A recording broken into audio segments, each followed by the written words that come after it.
Students, आज हम class 9 में अध्याय 8 चतुर्भुज की प्रश्नावली 8.1 के प्रश्नों को हल करेंगे। पहला क्वेश्चन है, यदि एक समांतर चतुर्भुज के विकर्ण बराबर हो तो दर्शाइए कि वह एक आयत है।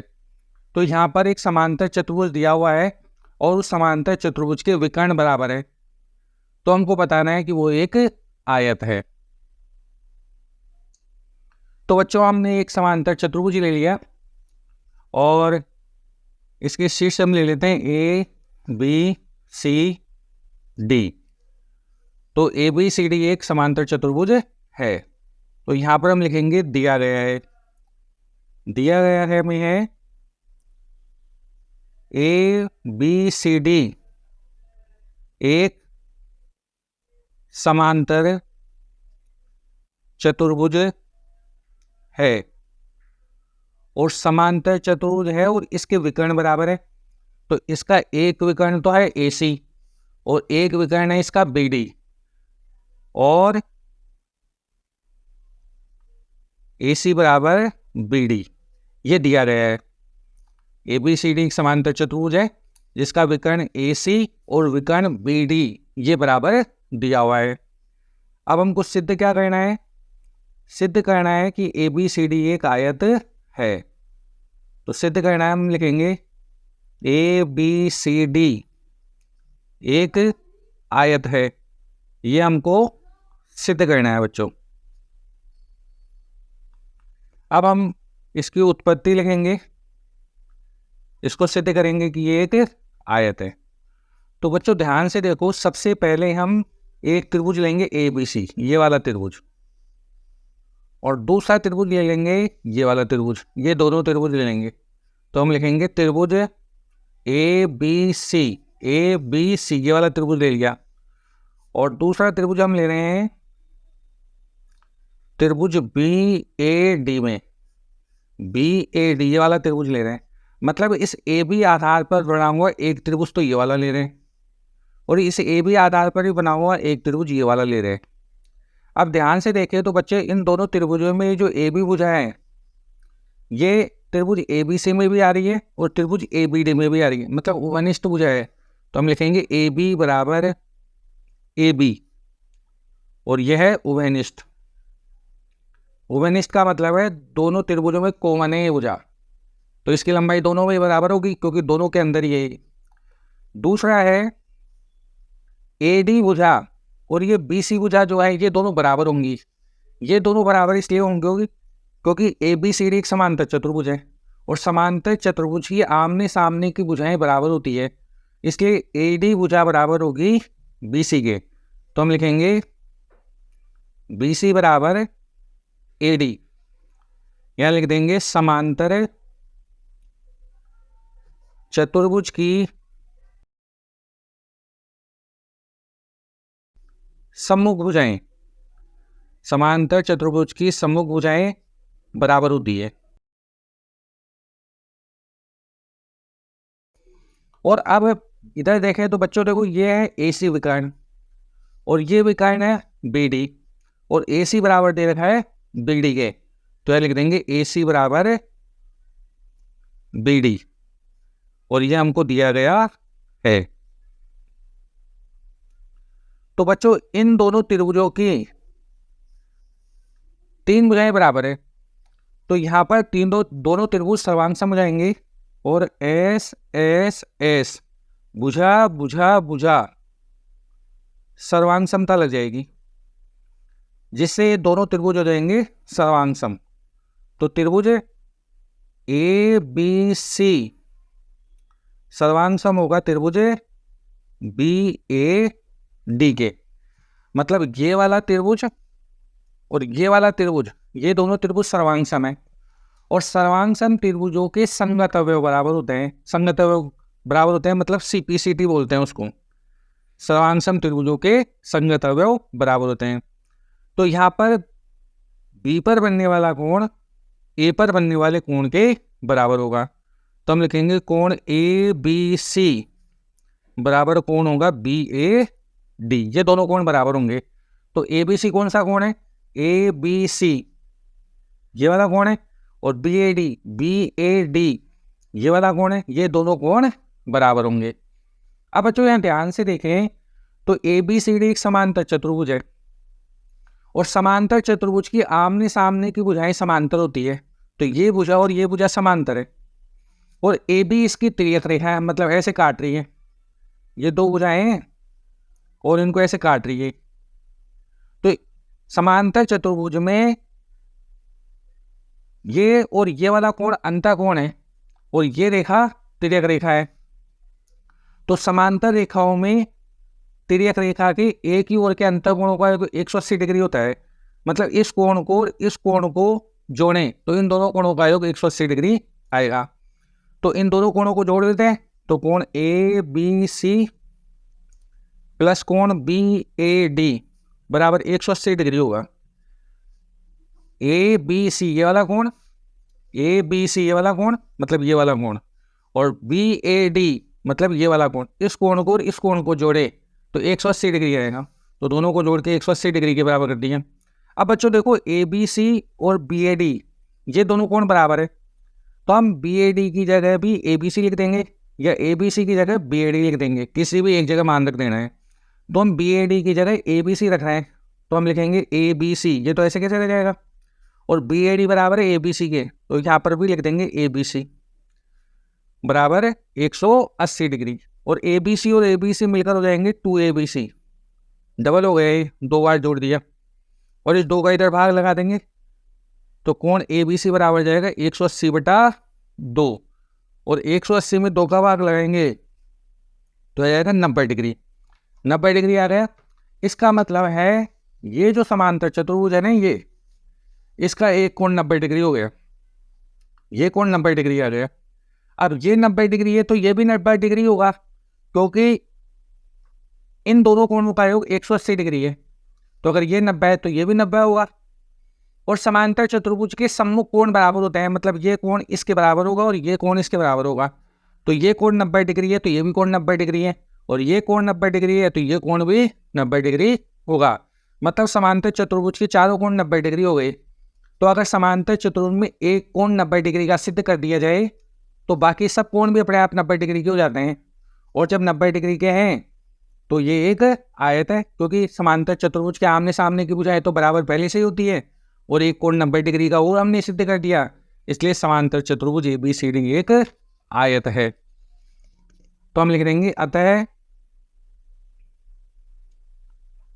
ABCD एक आयत है।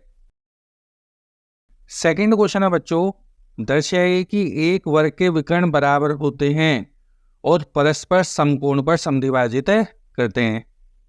मतलब हमको यहाँ पर एक तो वर्ग के विकर्ण बराबर करने हैं और परस्पर समकोण पर समद्विभाजित कर रहे हैं, मतलब एक दूसरे को काट रहे हैं बराबर भागों में और 90 डिग्री के कोण पर काट रहे हैं, ये हमको यहाँ पर दर्शाना है। तो बच्चों हमने यहाँ एक वर्ग बना लिया है, ABCD ये एक वर्ग है और इसका विकर्ण एक तो है AC और एक विकर्ण है BD, और ये दोनों विकर्ण यहाँ बिंदुओं पर काट रहे हैं, इस बिंदु पर काट रहे हैं। अब हमको क्या क्या सिद्ध करना है कि एक तो ये जो विकर्ण है ना AC, यहाँ से लेकर यहाँ तक ये AC विकर्ण, और दूसरा ये BD विकर्ण, ये दोनों बराबर है, मतलब AC और BD बराबर है। दूसरा हमको सिद्ध करना है कि विकर्ण एक दूसरे को समद्विभाजित करते हैं समकोण पर, मतलब देखो ये विकर्ण और ये विकर्ण एक दूसरे का बिंदु ऊपर काट रहे हैं तो समद्विभाजित करेंगे, इसका मतलब ये O से लेकर A तक और O से लेकर C तक ये बराबर है। इसी तरीके से O से लेकर B तक और O से लेकर D तक ये बराबर है। इस बात का मतलब है OA बराबर OC और OB बराबर OD, ये हमको सिद्ध करना है। और यहाँ पर एक कोण हमको 90 डिग्री का सिद्ध करना है कि यहाँ पर 90 डिग्री का कोण बन रहा है। तो हम लिखेंगे, तो बच्चों हमने लिख लिया, दिया गया है ABCD एक वर्ग है, ये ABCD एक वर्ग हमको दिया हुआ है। अब सिद्ध करना है, तो सिद्ध करना में एक तो हमको विकर्ण इसके बराबर सिद्ध करना है, तो एक विकर्ण तो AC और दूसरा विकर्ण है BD, मतलब AC बराबर BD सिद्ध करना है। दूसरा, इसके विकर्ण परस्पर समकोण पर समद्विभाजित करते हैं, तो समद्विभाजित करते हैं, इसका मतलब ओ ए बराबर ओ सी, ओ ए बराबर ओ सी और ओ बी बराबर ओ डी, ओ बी बराबर ओ डी, ये सिद्ध करना है। और एक कोण हमको इसमें 90 डिग्री का सिद्ध करना है, मतलब इन ये चारों कोण बन रहे हैं, इन चारों में से कोई भी एक 90 डिग्री का सिद्ध कर देंगे तो बाकी अपने आप ही 90 डिग्री हो जाएंगे, समकोण पर समद्विभाजित कर रहे हैं। तो हमको सिद्ध करना है कोण सी ओ डी बराबर 90 डिग्री, यहाँ पर 90 डिग्री का कोण सिद्ध करेंगे। तो ये तो हमको सिद्ध करना है। अब हम लिखेंगे उत्पत्ति। तो बच्चों उत्पत्ति में हम दो त्रिभुज ले लेंगे, एक तो त्रिभुज ले लेंगे ए बी डी और एक ले लेंगे बी ए सी। तो हम लिखेंगे त्रिभुज बी ए डी और त्रिभुज ए बी सी में बी ए डी तो ये वाला त्रिभुज है और ए बी सी ये वाला त्रिभुज है। तो बच्चों देखो इसमें इन दोनों, इस वाले त्रिभुज में और इस वाले त्रिभुज में ए बी भुजा तो दोनों में ही आ रही है, तो हम लिख देंगे ए बी बराबर ए बी। उभयनिष्ठ भुजा कॉमन भुजा है, उभयनिष्ठ का मतलब है कॉमन, जो दोनों में है, और इसमें दोनों त्रिभुजों में इसकी लंबाई समान है क्योंकि दोनों में एक ही भुजा काम आ रही है।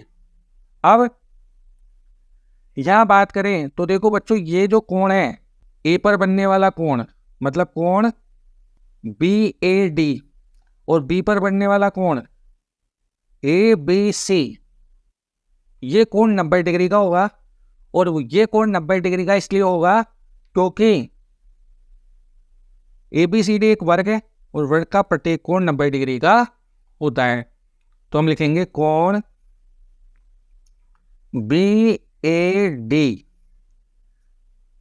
बी ए डी मतलब ये वाला कोण, और कोण ए बी सी बराबर है 90 डिग्री। और इसके अलावा बच्चों ये एक वर्ग है और वर्ग के आमने सामने की भुजाएं बराबर होती है, चारों की भुजाएं बराबर होती है तो आमने सामने की भुजाएं बराबर होगी। तो ए डी बराबर होगा बी सी के, ए डी बराबर होगा बी सी के। तो हम लिखेंगे ए डी बराबर बी सी। वर्ग की भुजाएं हैं और वर्ग की सभी भुजाएं क्या होती हैं, समान होती हैं।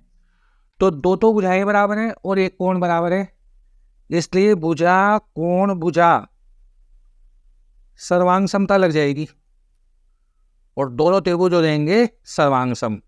तो त्रिभुज बी ए डी सर्वांग सम होगा त्रिभुज ए बी सी के, और सर्वांग सम त्रिभुजों के संगत बराबर होते हैं सीपीसीटी।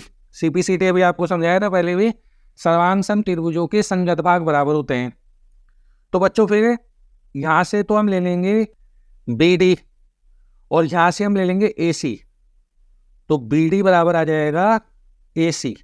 तो बी डी बराबर ए सी आ गया और बी डी और ए सी इसके विकर्ण है, तो इससे सिद्ध हो गया कि इसके विकर्ण बराबर होते हैं, वर्ग के विकर्ण बराबर होते हैं। तो हम लिख देंगे अतः वर्ग के विकर्ण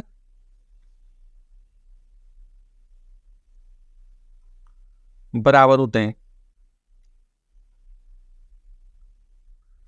तो ये एक तो हमने सिद्ध कर लिया कि वर्ग के विकर्ण बराबर है। अब यहाँ पर ये बच्चों किसी को कन्फ्यूजन नहीं रहना चाहिए कि यहाँ बी डी ले लिया और यहाँ ए सी ले लिया। इसमें क्रम का महत्व होता है कि अगर यहाँ से बी ले रहे हो तो यहाँ से ए लेंगे और यहाँ से डी ले रहे हैं तो यहाँ से सी लेंगे। मतलब पहले नंबर के साथ पहला, दूसरे के साथ दूसरा और तीसरे के साथ तीसरा लेते हैं। तो अगर यहाँ पहला और तीसरा लिया है तो यहाँ भी हम पहला और तीसरा लेंगे। तो यहाँ से तो बनेगा बी डी और यहाँ से बनेगा ए सी। अब बच्चों हम इसमें एक तो त्रिभुज ले रहे हैं ए ओ बी और दूसरा त्रिभुज लेंगे सी ओ डी। ए ओ बी वाला त्रिभुज है, ए ओ बी यह नीचे वाला त्रिभुज और सी ओ डी ये ऊपर वाला त्रिभुज लेंगे, ये और ये दोनों त्रिभुज ले लिए। अब बच्चों ध्यान से देखो, ये आकृति यहाँ से लेकर यहाँ तक देखें हम ऐसे, पहले डी से सी पर जाए, फिर सी से ए पर आए और फिर इससे बी पर जाए, तो इस तरीके से एक जेड की आकृति बन रही है। और जब जेड की आकृति बनती है बच्चों, तो ऐसे कोण होते हैं एकांतर कोण। तो ये कोण और ये कोण एकांतर कोण है, क्योंकि ये एक वर्ग है और वर्ग की सम्मुख भुजाएं समांतर होती है, तो ये भुजा इस भुजा के समांतर है और ये इसकी तिर्यक रेखा है। तो जब समांतर रेखाओं को तिर्यक रेखा ऐसे काटती है और जेड की आकृति बनाती है, तो ये वाला कोण और ये वाले कोण एकांतर कोण कहलाते हैं। इसी प्रकार बच्चों ये वाला कोण और ये वाला कोण भी एकांतर कोण होगा। अब बच्चों दोबारा ध्यान से देखो कि ये भुजा और ये भुजा समांतर है और इस बार तिर्यक रेखा हम ये ले लेंगे। तो देखो यहाँ पर एक जेड बन रहा है, लेकिन उल्टा जेड बन रहा है इस तरीके से। तो ये कोण भी एकांतर कोण है, इसलिए ये दोनों कोण भी बराबर होंगे। तो अब हम लिखेंगे कोण ओ ए बी, ये वाला कोण ओ ए बी, और ये कोण किसके बराबर है, इसके। तो इसको लिख देंगे कोण ओ सी डी, यह लिख देंगे कोण ओ सी और डी। और ये कौन से कोण है, एकांतर कोण। और समांतर रेखाओं में एकांतर कोण बराबर होते हैं। अब हम लिखेंगे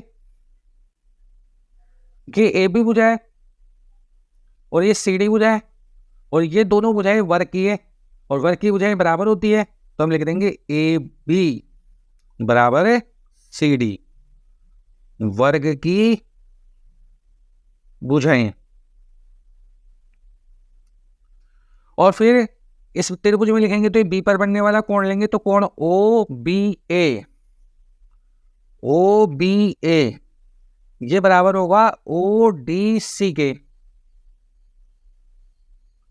एकांतर कोण ही है, तो यहां लिख देंगे हम एकांतर कोण। तो बच्चों देखो सीधा सीधा सा मतलब है कि ये कोण तो इसके बराबर होगा क्योंकि एकांतर कोण है, और ये कोण इस कोण के बराबर होगा, ये भी एकांतर कोण है, और ये वाली भुजा इस वाली भुजा के बराबर है।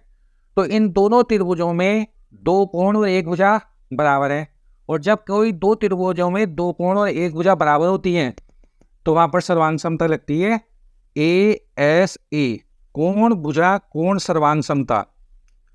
और इस सर्वांग समता से दोनों त्रिभुज हो जाएंगे सर्वांग सम।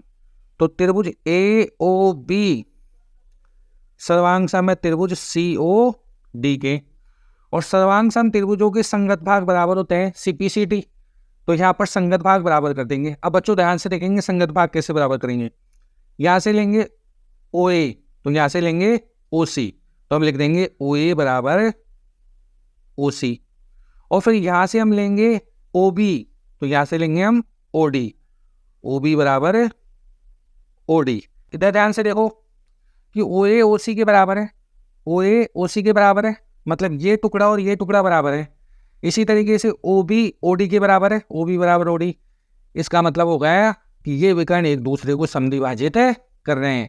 तो हम लिख देंगे अतः वर्ग के विकर्ण एक दूसरे को समद्विभाजित करते हैं, वर्ग के विकर्ण समद्विभाजित होते हैं।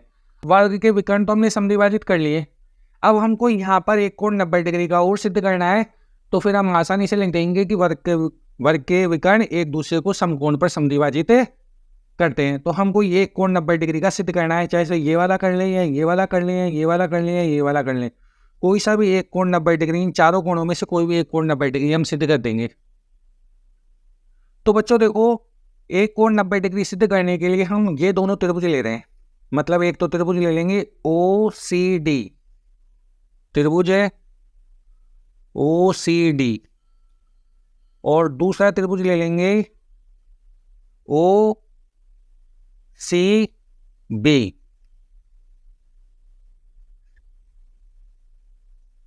अब बच्चों देखो इस त्रिभुज में और इस त्रिभुज में ओ बी बराबर है ओ डी के, तो हम लिख देंगे ओ डी बराबर ओ बी। इस वाले त्रिभुज की तो ओ डी भुजा और इस वाले त्रिभुज की ओ बी भुजा बराबर है, और ओ सी भुजा दोनों पे उभयनिष्ठ है, तो लिख देंगे ओ सी बराबर ओसी उभयनिष्ठ। और देखो बच्चों, ये बीसी भुजाएं और ये सीडी भुजाएं, ये दोनों भुजाएं बराबर होगी वर्ग की भुजाएं, और वर्ग की सभी भुजाएं बराबर होती हैं। तो हम लिख देंगे सी डी बराबर बीसी, ये है वर्ग की भुजाएं, इसलिए ये भी होगी बराबर। तो इन दोनों त्रिभुजों की 3 भुजाएं बराबर हो गई, तो हम लिखेंगे भुजा भुजा भुजा एस एस एस सर्वांग समता से।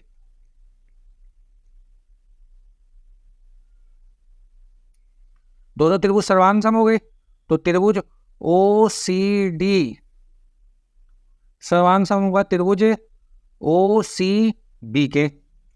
और जब ये दोनों त्रिभुज सर्वांग सम है, तो सर्वांग सम त्रिभुजों के संगत हुए बराबर होते हैं सीपीसीटी। तो यहां पर बनने वाला कोण और यहां पर बनने वाला कोण बराबर होगा, तो हम इसको लिखेंगे सी ओ डी, कोण सी ओ डी बराबर होगा कोण सी ओ बी के, सी ओ बी के। तो बच्चों ये दोनों कोण बराबर हो गए। अब ध्यान से देखो, ये दोनों कोण यहाँ पर एक ही रेखा के ऊपर बन रहे हैं, तो ये रेखिक कोण युग्म है और इनका दोनों का योग 180 डिग्री होगा। तो हम लिखेंगे कोण सी ओ डी प्लस कोण सी ओ बी बराबर 180 डिग्री। ये रेखिक कोण युग्म है, रेखिक कोण युग्म। अब इन दोनों का योग 180 डिग्री है। अब सीओडी बराबर है सीओबी के, तो ये सीओबी है ना, इसकी जगह हम सीओडी रख देंगे यहां पर। तो कोण सीओडी प्लस कोण सीओडी बराबर 180 डिग्री, और सीओडी मिलाकर हो जाएगा दो कोण सीओडी बराबर 180 डिग्री, और 2 का भाग लगा देंगे तो कोण सीओडी बराबर आ जाएगा 180 डिग्री बटा 2। तो कोण सीओडी का मान हमारे पास आ जाएगा 90 डिग्री, कोण सीओडी बराबर आ जाएगा 90 डिग्री। तो बच्चों अब ध्यान से देखें कि यहां पर तो हमने कोण सिद्ध कर दिया 90 डिग्री, और यहां पर हमने विकर्ण समद्विभाजित सिद्ध कर दिए थे। तो अब इन दोनों स्टेटमेंट को एक साथ मिलाकर बोलें तो हम लिख सकते हैं वर्ग के विकर्ण एक दूसरे को समकोण पर समद्विभाजित करते हैं। तो हम लिखेंगे अतः वर्ग के विकर्ण एक दूसरे को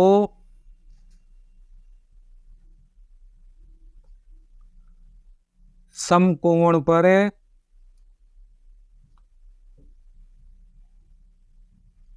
समद्विभाजित करते हैं। इस तरीके से हमने इसको सिद्ध कर दिया है।